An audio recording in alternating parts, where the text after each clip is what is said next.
Welcome to Proust My Startup, the podcast that offers you a glimpse at the personalities of the people that make the local startup ecosystem in Malaysia. I'm Vanessa, aka Brand Shifu with an H on Instagram, the founder of North Branding Consulting Boutique Agency. I'm a brand strategist, 24/7 immersed by the sides of entrepreneurs, startups, and SME founders. As a brand consultant, a mentor, but also an entrepreneur program facilitator, an investment jury, and a business angel. In Proust My Startup, I want to really discover who are the people that make our local startup ecosystem. Because I'm a brand strategist, I want to understand how their personal brand might influence or shape the corporate brand of their organization. Today's episode is recorded from CloudMile's Center of Excellence in Kuala Lumpur, Malaysia. Startups thrive on innovation, and CloudMile is here to fuel that journey. As a leading AI and cloud technology company in Asia, they help businesses drive digital transformation and growth, leveraging machine learning, big data, and cloud solutions.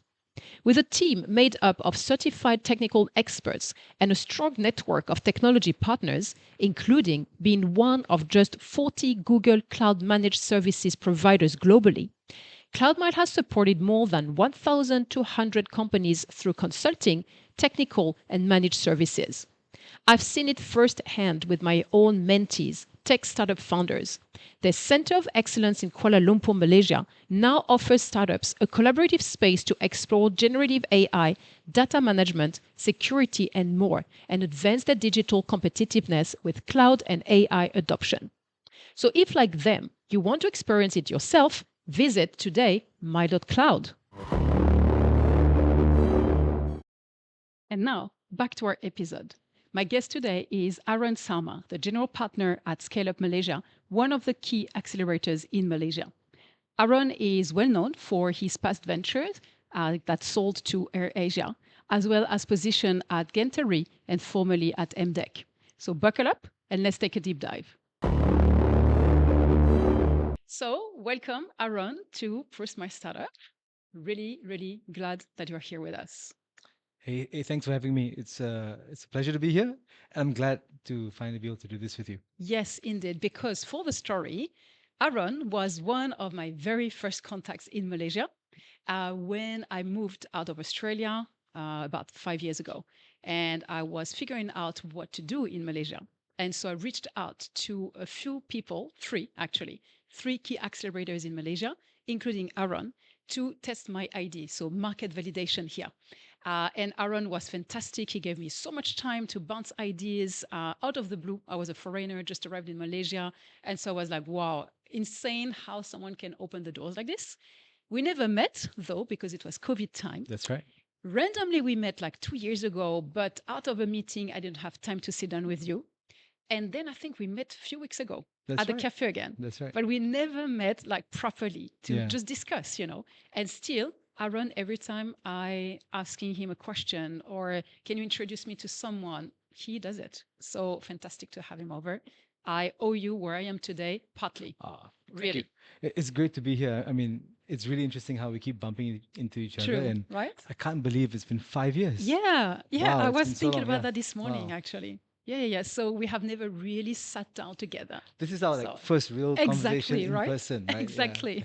So I'm very honored, especially because everyone knows Aaron and everyone knows how busy he is. So big thank you for that. Thank you. So we just discussed before we went on the mic that you knew about the Proust questionnaire. Yeah. So I don't need to introduce it anymore. I was just for the benefit of the audience saying to Aaron that actually, while I thought it was a 150 years questionnaire, same questions, the 35 that we will go through. Actually, it's not so much about that. Some questions are from Proust and his time, but a lot are made by Vogue, the US magazine. But all in all, it's a nice questionnaire to go through. And part of it is still from the real original Marcel Proust. So we're going to get through the 35 questions. Let's Ready? do it. Okay. Number one question is, what is your idea of perfect happiness? So there was a tweet I read, an X post, now they call it X, late last year by a guy called Naval, right? And I think this encapsulates the sentiment of happiness to me pretty well. It's a calm mind, a healthy body, Mm-hmm. and a house full of love. Nice one. And these things, you cannot buy it. You got to earn it. And I think if you can achieve that, you've achieved some level of happiness. True, true. And that's a very good start in life if you have that. Yeah. Nice. Now, what is your greatest fear? My greatest fear, I think, is if I'm unable to be there for the people I love. Um, you're actually meeting me at an interesting time. So it's been about 12 days. My mother passed away 12 days ago. Oh, And so sorry. sorry. And I think obviously it's a tough time for the family.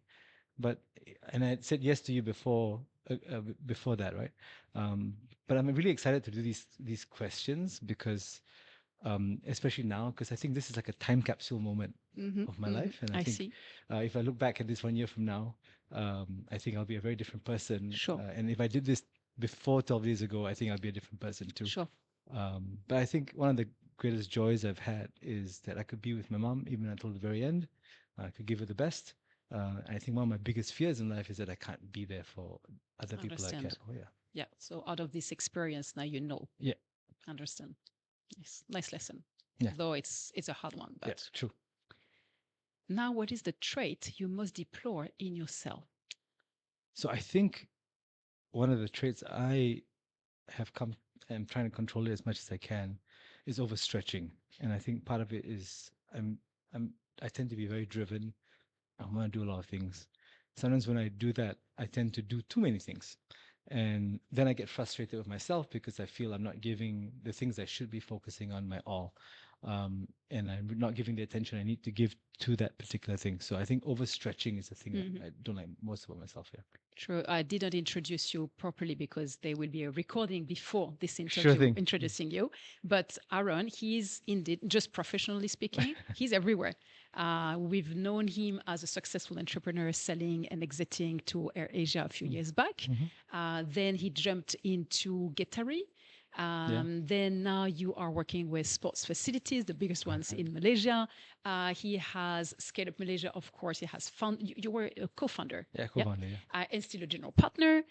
He has just launched another venture called Remote Venture. That's right. Before that, you were at MDEC, which is not for the faint-hearted, for having seen them at work. So yeah, just in the professional area, I see what you mean, the overstretching, indeed. And I guess it's been personally, busy. same. It's been busy, yeah. Yeah. All right, overstretching. And so what is the trait you most deplore in others?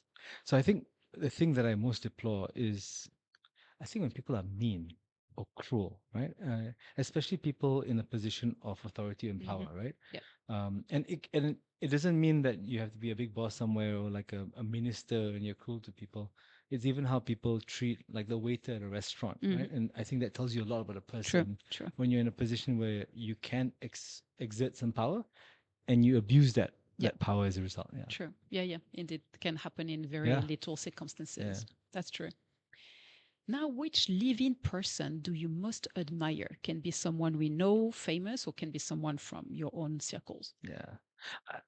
This is a tough question for me because I think as I've gotten older, I've learned not to have a single person that I look up to because ultimately I think everybody has flaws. And I think the more you get to know a person, the more you realize, look, maybe there's some parts I really don't like about this person, but there's some parts I really admire. And so I've always been inspired by leaders like Barack Obama back in the US in the 2008 election. I was a real junkie and I was impressed by his poise and ability to speak clearly. People can understand what he had to say, and his message was uplifting. Right? Yes. So I like that about what Obama did, right? I understand. And later when I was with Air Asia, I was really impressed. I was a bit impressed by Tony Fernandez. But as I got to work with him, I learned a lot about being bold, being able to dream, and really having no fear about trying to do anything you want to do with your life, right? Maybe that's where the overstretching comes from, because I guess, everything is a problem you can solve, right? Anything's possible. But I think at my core also, the other person I really admire is my dad, right? He taught me about grit and about perseverance and about never giving up, right? And so I think the little aspects of people that I've seen in my life that I really want to be more like. I wouldn't say I take the total person, but I say certain parts of each different person. Yeah. It's a good way of thinking about how you can take bits and pieces from Yeah. everyone or some people around you that can try to inspire you. Yeah. All right. So now, what is your greatest extravagance? Ooh. I think when I was younger, I would say I spent a lot of money on my bass guitars. So I Okay. play bass guitar, and there was a period in my life where I used to spend a lot of money on that. These days, not so much. I think these days, all my money goes to my children. So they're the beneficiaries of my greatest Yeah. extravagance, I believe, and I'm happy to do it. I think it's one of the joys in life is being able to give them the best. True, Yeah. true. I know what you mean. Sometimes I'm feeling like I should treat myself, and I'm like, second thought, I will treat them first, you Yeah. know? Yeah. But it's great indeed. What is your current state of mind? I think given what I shared earlier about mom and stuff, right? I am very being feeling very reflective, right? Think about life, think what's important. Also thinking about, what you leave behind, right? And when you want to work on things, you kind of want to work on things that matter and can leave a positive impact. And doesn't have to be grand, doesn't have to be changing the world, but maybe just the world around you, right? Mhm. And so I'm thinking about this. I'm feeling very reflective over the last Okay. couple of weeks. Yeah. How about your legacy for Yeah. your relatives, let's say, Yeah. people around you? Yeah. How the children, live their life moving forward. Yeah. How would you impact your wider family or even the companies and people that we True. work with? Yeah. True. All right. What do you consider the most overrated virtue? I know it's not an easy one, this one, but Yeah. I think the whole idea of passion is extremely overrated. I think it's good to be passionate, right? But I don't think it's the end all and be all of success. I think you have to be passionate to be successful, but passion alone doesn't get you there. And so I think a lot of these kind of motivational guru type teachings, I think there's a disservice when we tell people to be passionate and motivated. Because without a purpose, it's like true. it's like a raging ocean that goes True. nowhere almost, right? Mm-hmm. Yeah. Okay. Passion. Next question is, on what occasion do you lie? So I don't know if lying is something that I would say I actively do, but I am very selective with things I tell people, right? And maybe the most friendly way is like, my kids still believe in Santa Claus and the Tooth Fairy, right? Mhm. And I hope your kids will not fall upon they it. they may watch it, but the truth is they lie back to me as well because Ah. I think they're keeping the charade up because they know every time they lose a tooth they get something from the Tooth Fairy, Great. and so and then they wink that Santa Claus may be real There because you go. they get presents every year. Yes, yes, yes. So I mean there's something basic is there, but I think in business specifically, right? You don't always have to say everything you're thinking, right? True. I think, and maybe this is something I've developed over time. When I was younger, I think I was a bit more brash, and I would have really let you know what I think. And nowadays, it's like if it doesn't help you, it doesn't help the team get to where we need to be, or it doesn't help us achieve a goal. Maybe it's not important to share with you. So maybe omitting information Mhm. in the name of helping you grow Yeah. is kind of where I come from a business standpoint, at least. I understand. Yeah. That's kind of what age is about. Wisdom here. Maybe so. Yeah. Maybe so. Yeah, yeah. Nice. Now, very different. What do you most dislike about your appearance, if anything? Well, the honest truth is that I've got this belly that can't go away, and I've been trying for the longest time, and I also have a receding hairline. So, one I can work on. The hairline probably can't really work on, but I'm learning to accept things about myself as I get older, and being happy where I am. I think right now at my age, looking at being healthy, being able to do stuff, I think these are things that are more important than how you look. Actually, yeah. I can relate totally. And how you keep maintaining a minimum condition, I would say. Yeah? Fair enough. All right. Which living person do you most despise? And of course, we're in a society now that is very public, so we don't want any names. And despise, I think maybe back then might have been a thing, but today we don't go despising. So maybe what kind of person do you usually avoid, let's say? Yeah, I think it's similar to the earlier question, right? And it's very wise not to say to name people because I think we'll get people in trouble. I don't want you to this get day in and trouble, age. me neither. Yeah, So more so you than the guest. But I think people who like abuse their power, I think that's very despicable behavior. People who are selfish, who think about themselves, I think these are These are behaviors that I think doesn't help people around them. Yeah. Mhm. Yep. Now, a bit linked to this kind of conversation, what is the quality you must like in a man, the gender man? I think in men, what I really like is steadfastness. It's like the ability to be a central point when things are going wrong, almost a rock in the storm, Uh-huh. right? Great men of history are people who are able to weather anything, right? And be the focal point to the people around them Yeah. when things are not going right. And I think that's what I look for. And these are attributes that I look for in men, I suppose, Okay. being steadfast and steady. Okay. Yep. And so now some question for the women.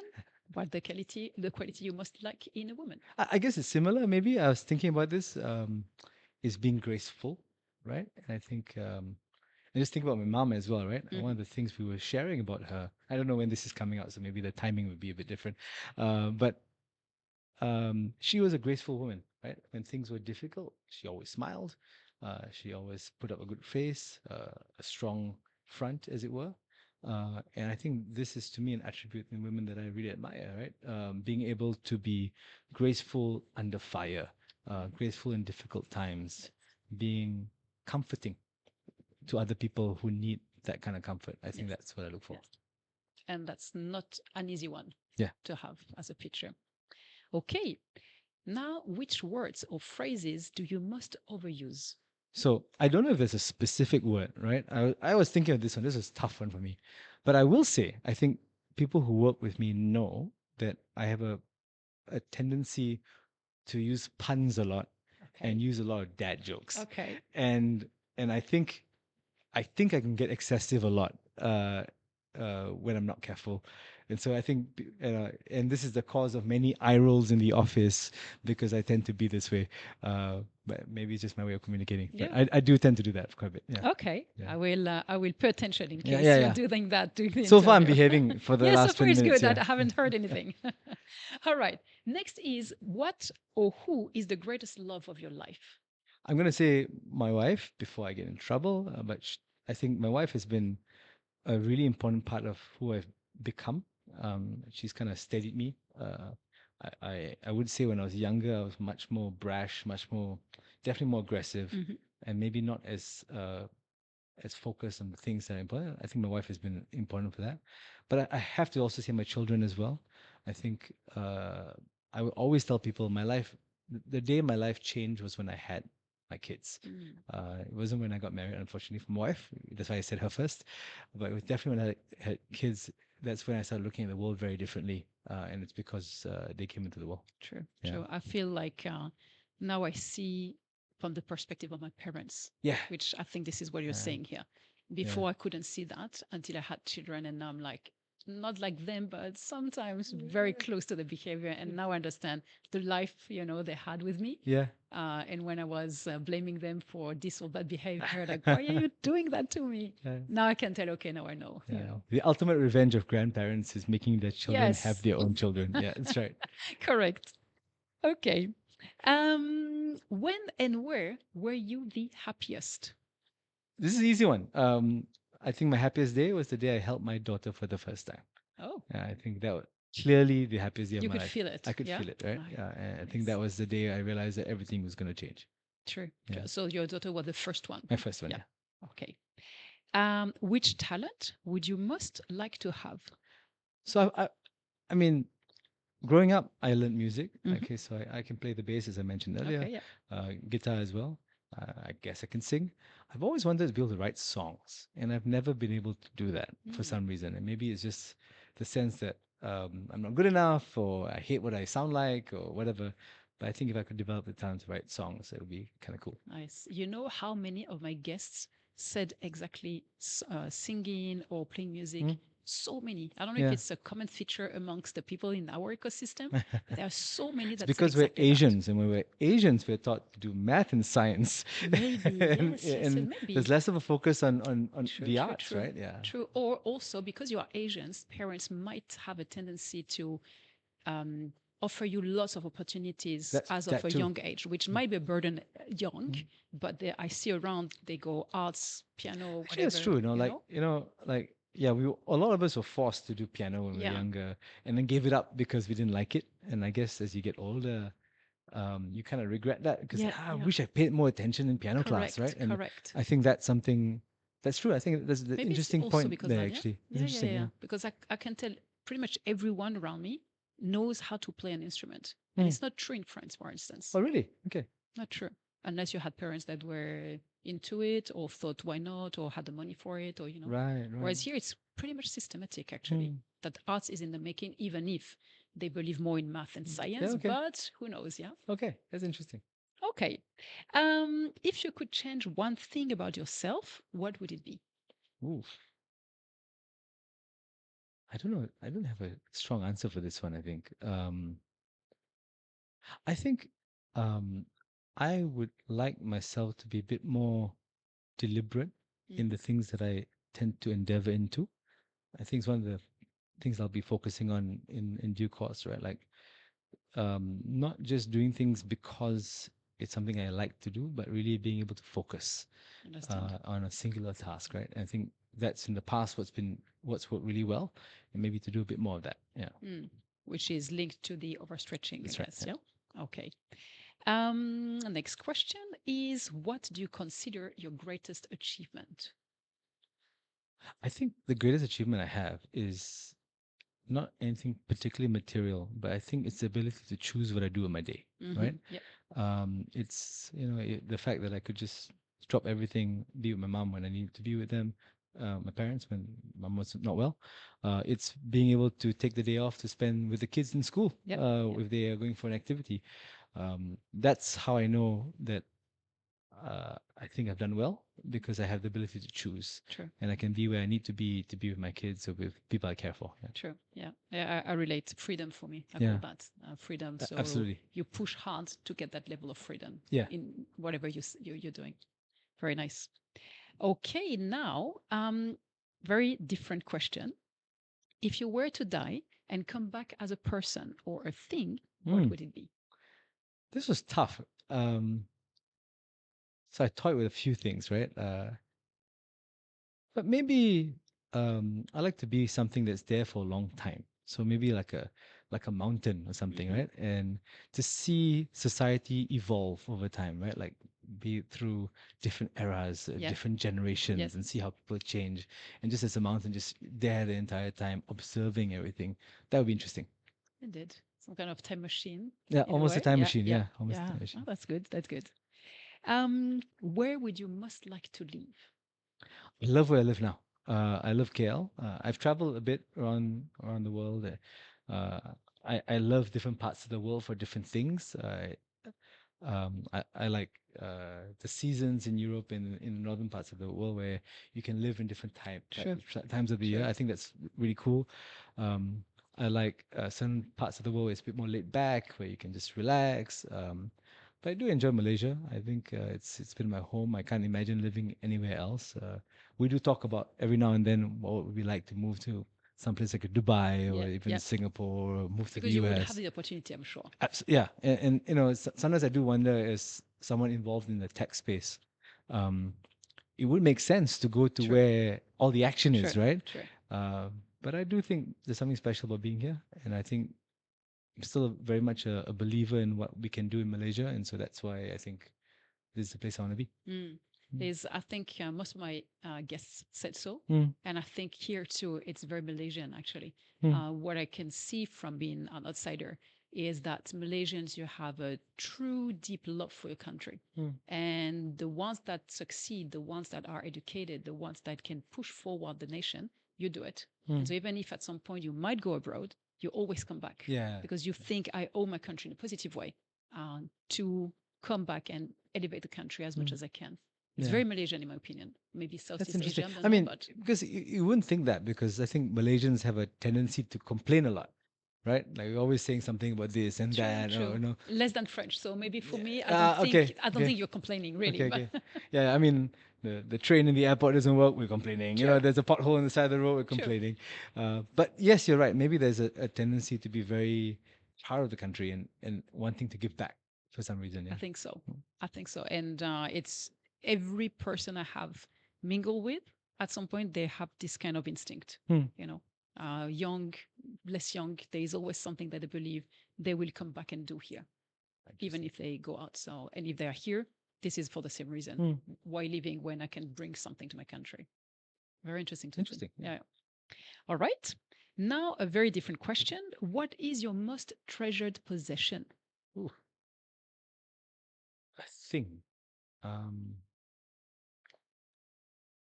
I have a custom made guitar that I made many years ago, Ooh. and I think that was something that I'm very proud of. I still have it. Did you make it I didn't yourself? make it myself, but I You commissioned had it. it. Yeah, I had Okay. it made for me. And so I think that as a thing, I guess that's something I really like. Yeah. Um, uh, I think that'll be the answer. I think Okay. that's the best answer. That's Yeah, good enough. yeah. All right. So you're still playing then? I still, I not really. But you have your instruments I in have it case, yeah? there. I've actually not played in a band in like 15 years or something like that. Okay. Yeah, so it's been a while. But Yeah. yourself, you just for pleasure, you still keep Once in playing a while, a bit, yeah. I'll play around, but yeah. Okay. Yeah. Good. All right. Now, next question is, what do you regard as the lowest depth of misery? Okay, I would say I just went through that, Mhm. losing my mom. Mhm. I think that was really difficult. And what I will say is that I'm not entirely sure that it's because I necessarily feel sad myself because mom wasn't well. And even though she didn't show it, she was as graceful as I mentioned earlier. But it's really that sense that, the people around me are hurting Mhm. and I can't do anything to solve that. Understand. And that's been the difficult part for me. I think um, and maybe I think there's a question later in Proust that like the if the fact that I can't do anything to solve the problem that does tend to ride me the wrong way. Yep. And so to me that drives a lot of misery for me. And I think that's been reflective over the last few weeks. Understand. Now, what is your favorite occupation? Oh, I just love what I do actually.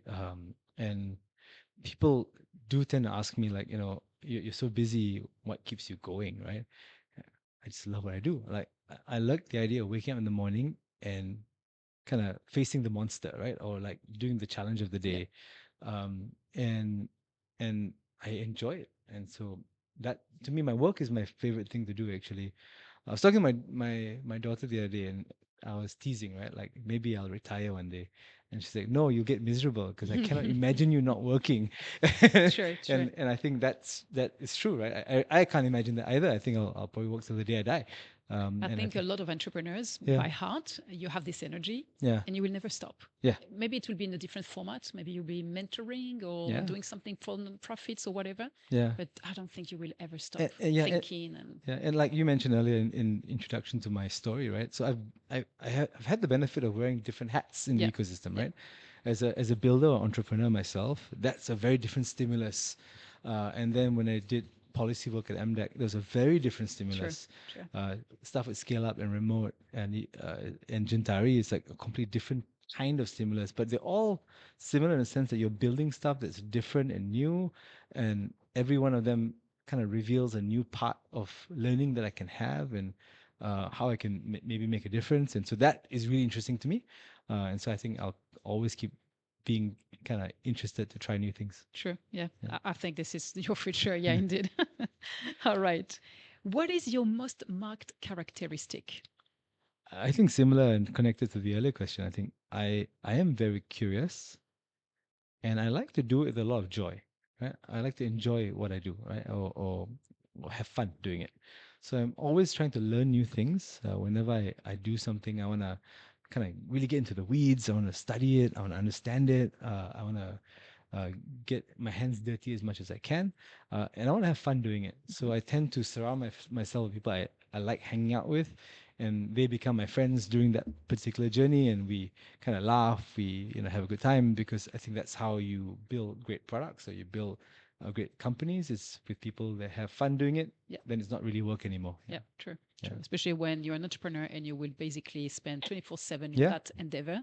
Better to be surrounded with good, like-minded people Absolutely. rather than absolute nightmares. And because everything that can go wrong will go wrong, so you might as well be people you enjoy being with. Exactly. Yeah. Yeah, you're right.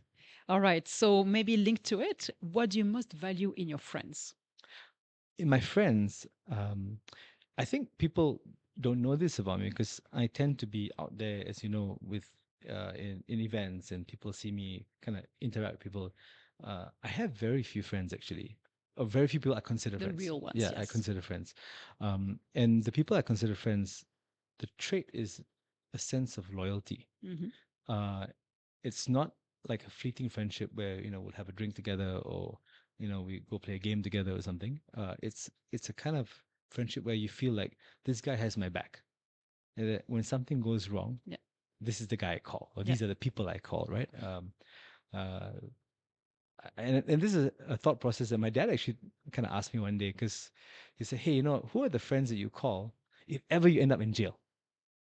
Oh, that's a tough question. Yeah, and then I realized, yeah, actually, there are a couple of friends, and these are my true friends, right?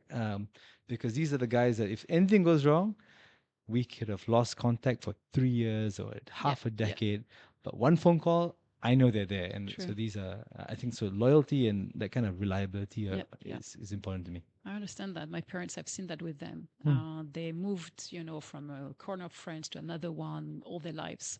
And still, when being a little one to up to now, I've always seen the very few friends, around and lots of people, but I know which ones exactly that. Hmm.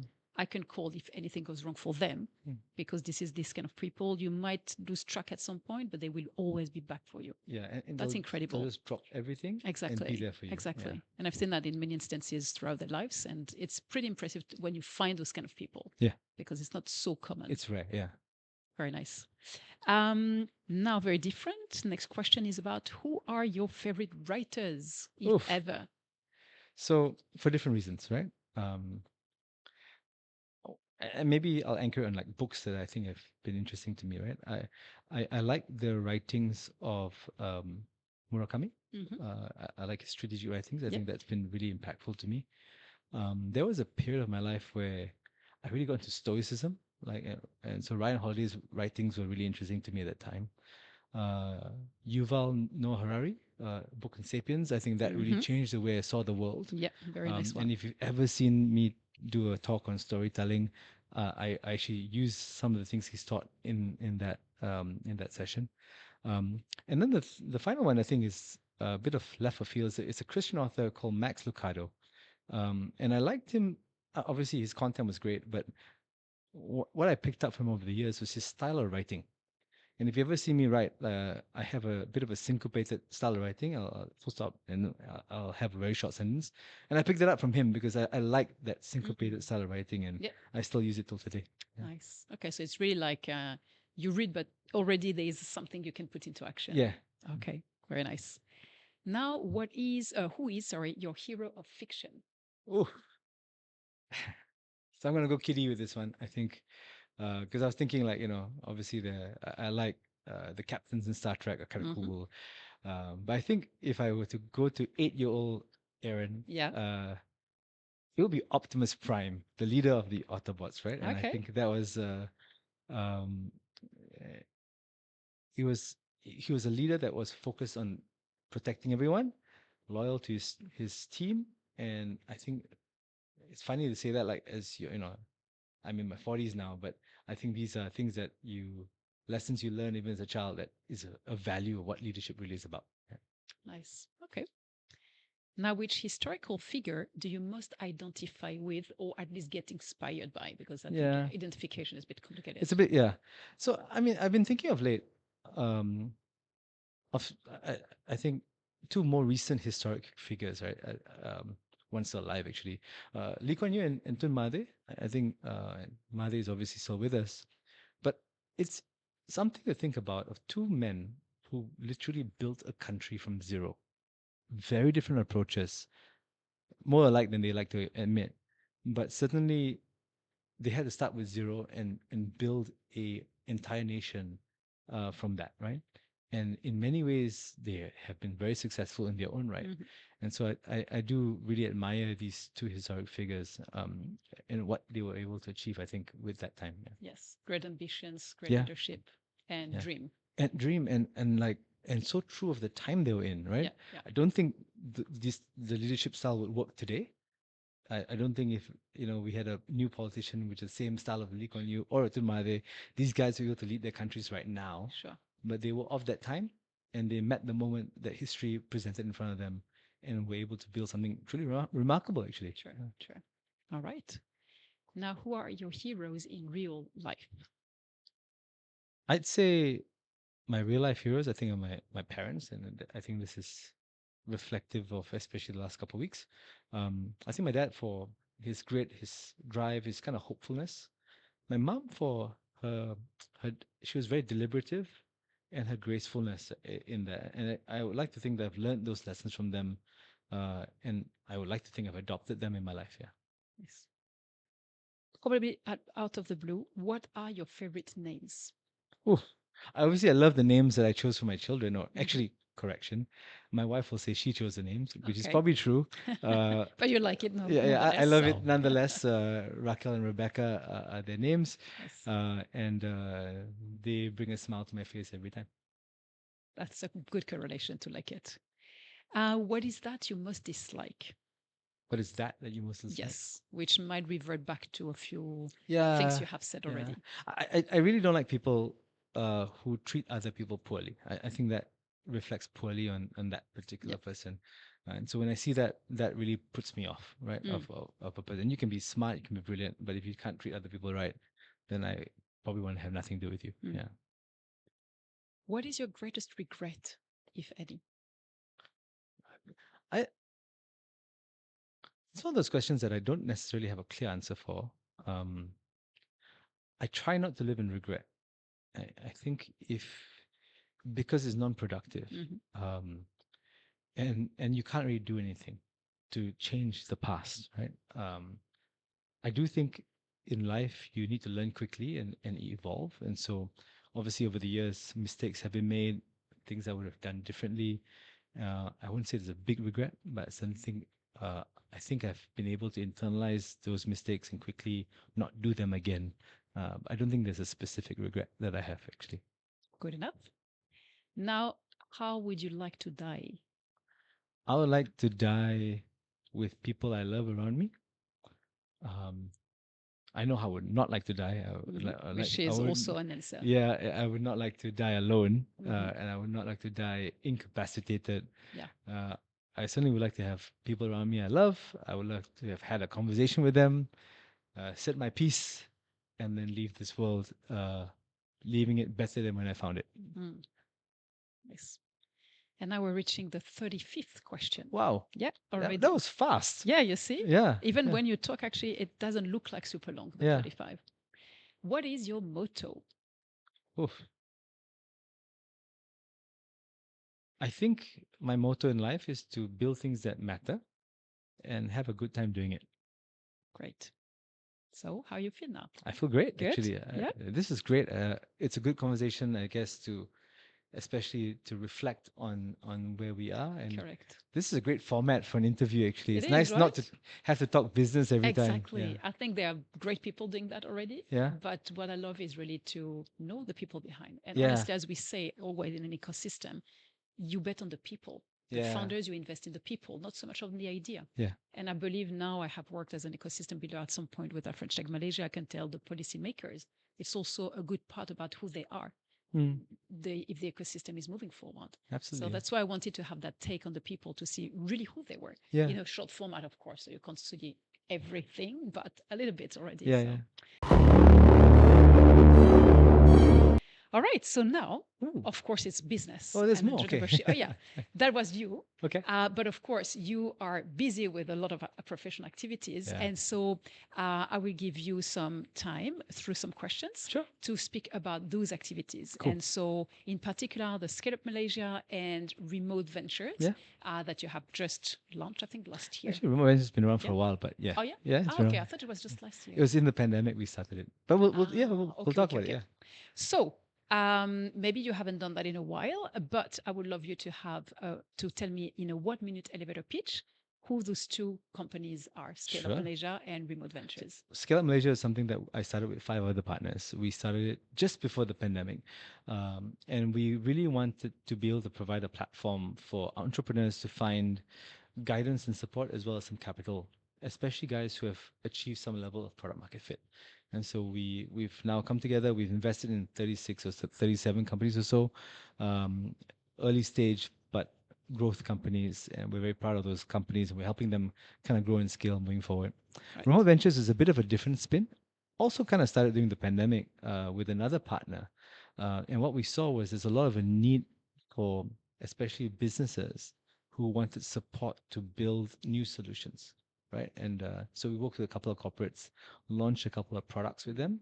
And so in some cases we invest in those ventures, and then they become companies by themselves. In some cases they just kind of become in consult as a kind of digital transformation kind of approach, and we help them as well. So just two Interesting. different approaches. So it's younger in the growth process, in the growth Younger in the journey. growth process, but typically what we like to do is we like to work with companies who have already some sort of a base, right? So Yep. the corporate angle is interesting because they already have users, they already have customers, Correct. and you can launch it and immediately try it, and you kind of already know who you're building it for. Yeah.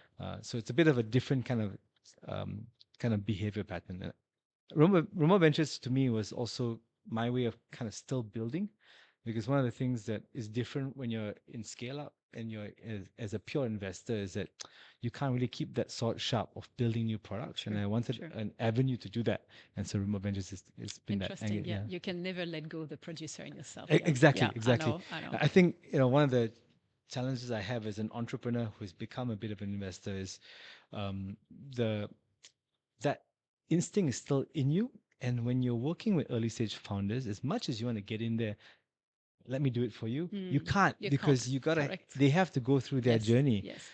And they have to make those mistakes, even though you can tell them all your own True. mistakes, but you want to be able to help them True. go through it, but you can't do it for them. They got to Yes. do it themselves, right? So Yes, I heard this actually by from Alan Lim, that yeah, you know well. yeah. When I studied, he invited me to become a facilitator, board president for an entrepreneur program in Nexia, and he told me something one day. He told me, now I have to refrain myself, like you were saying, and as much as it makes me lose sleep at night, if I see them hitting a wall soon, I can't do anything. They have to hit the wall if they decide to hit the wall, and that is very different from my time as an entrepreneur. Exactly. Indeed. Yeah. And in some cases you have that instinct, right? As it's almost parental, like I don't Yes. want them to hit the wall. Yes. But then you also have to realize that allowing them to hit the wall sometimes is the best thing to happen to them, Sometimes, yes. because they need to learn. And the best entrepreneurs learn. The ones who may not learn maybe aren't that, maybe they shouldn't be doing True. this, right? True. And then maybe they need to reassess why they're running the business. But you want to kind of get to the best entrepreneurs as quickly as you can. So maybe letting them make their own mistakes is good, which is difficult, I guess, if you're a Yes, founder I or think you've so. got Yeah. that Yeah. instinct. Yeah. Yeah. But I see your point. Yeah. Hmm. All right. So now we're going to continue with those two Sure. ventures of yours. And I will ask you 4 questions Yeah. about each of them, but my way, my Okay. branding strategist Ooh, hat okay. way. Yeah. So the first question, both for Scale Up Malaysia and Remote Ventures, is why are you on Earth for as an organization? So the big vision you had for those two organizations. So yeah, I think we got into it a little bit earlier, but I think with Scale Up Malaysia, we just felt in Malaysia there was a need at the time to kind of help our companies get to that next stage of growth. There was a concern that we had a lot of early stage companies, but they couldn't get to that, pre-A or Series A round. Yeah. They couldn't hit that regional growth. They couldn't get kind of that hyperscale. And so we felt that we needed to provide that platform. Right. I think since we've launched, we've seen a lot of other platforms now come into doing very similar things. And I think it's great, to be honest, because I think ultimately, as an ecosystem, you need that rising tide floats all boats kind of situation. With Remote Ventures, it's a bit of a different thing. It was more that, well, I wanted to build cool stuff, and I wanted to find people who wanted to build the cool stuff, and I think we found that fit with some clients who wanted to work with us, as well as some great builders who wanted to collaborate with us. Right. Okay. So now leading to those people, what people do you want to resonate with as Scale Up Malaysia, as Remote Ventures? Yeah. So I think there are different players. I think with Scale Up Malaysia, the people we're looking for is young people who are passionate. They've got a great solution. They really want to scale. We're not looking for companies who are just trying to build a small business. We want people who want to build large businesses. And that's in terms of revenue, in terms of impact. We look for those kinds of companies. Scale up is in the name. So if you can't scale up, maybe we're not really wanting to work with you, though there are other places you can go and grow and do really well for yourself. With remote ventures, we're looking for guys who want to kind of break the mold if in their own businesses. A lot of the people we work with tend to be great companies who are stagnating and they need to find something to innovate on top of. And so we work with them to kind of achieve that. Yeah. Right. Okay.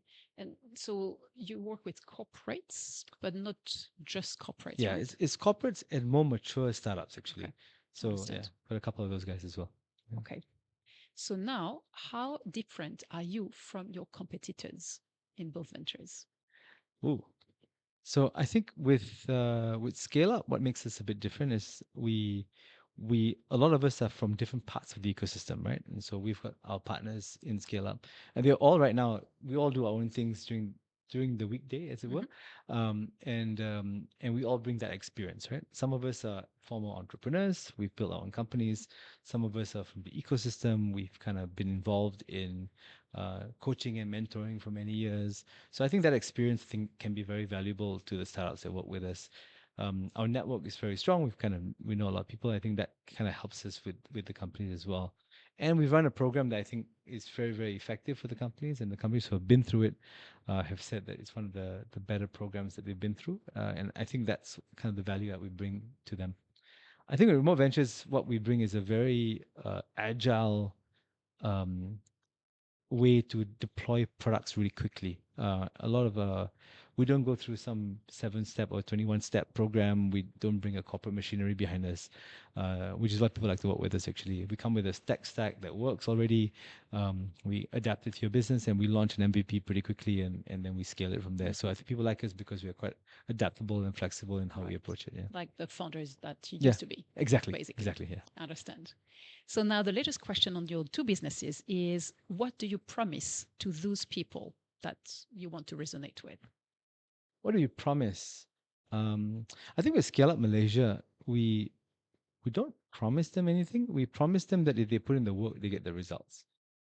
And we promise them if they kind of participate in the program and give it their all when in the program, they'll get the most out of it. And I think on that level, it's 100% what actually happens, right? The best founders who are in Scale Up are the guys who really did the work. Like they really spent the time, really worked on their decks, really worked on their financials, really kind of refined the product offering early on, and then now they're reaping the benefits. With Remote Ventures, what we say is, look, we're happy to work with you and help you innovate. And our promise to you differs from company to company depending on your need. And we are kind of agile enough to help you with those solutions. Yeah. All right. Very nice. So now, if you want to share any hot news or anything you haven't been able to say regarding Remote Ventures and Scale Up Malaysia, this is the time. Okay. We don't actually have a new announcement to make at the moment, but I think if you want to reach out to us, happy to kind of talk to you. I think if you're a startup and you need support, reach out to us at Scale Up Malaysia. You can go to our website, scaleup.my, and you can kind of get advice or support from us. But if you're wanting to build a new solution and you need like support from a technology standpoint, or even guidance from building something for your company, remoteventures.my, we've got a form there you can fill up, and we'll come and help you guys build that product as well. Or look for me on LinkedIn. I do respond there as well. And you got my phone number. It's also on LinkedIn as well. I can help you there as well. Very good. That would have been my latest question. Where can you find you?